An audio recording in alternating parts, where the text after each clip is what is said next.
feeling mo, no, parang feeling mo, no, may mga tanong ka sa sarili na parang ginagamit ka lang ba niya, no, o talagang yung pagmamahal niya sa'yo, totoo ba, no, medyo nag-overthinking ka, no, kasi marami kang gustong malaman, ha, dito sa person na to, no. Kasi dito po, no, parang yung energy niya, no, hindi siya palasalita, no, napakatahimik niya. Ito yung energy na pag tinanong mo siya, no, hindi siya basta nagkikwento.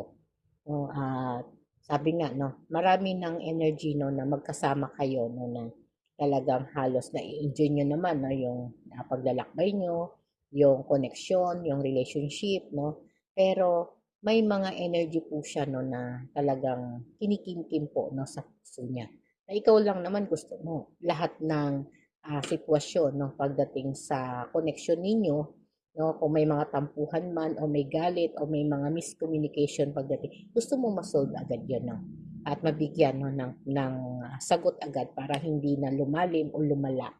No, sabi nga po, no, sa sitwasyon na to, no, na talagang ikaw po, no, ay tiwala ka naman po, no, sa bawat hakbang na ginagawa mo pagdating sa koneksyon na to, na ikaw naman itapat naman, no, parang lahat naman ng ginagawa mo pinapaalam mo, pero pagdating po sa side niya, no, masyado siyang tahimik, no, at hindi siya nagkikwento, no, pwedeng mababae o malalaki po, no, dito sa connection na to. At syempre, no, ito yung energy na sobra pa siyang seloso, no, seloso o selosa na pagdating sa connection niyo. Kaya mas madalas po, no, nagkakaroon kayo, no, ng mga pagtatalo, no,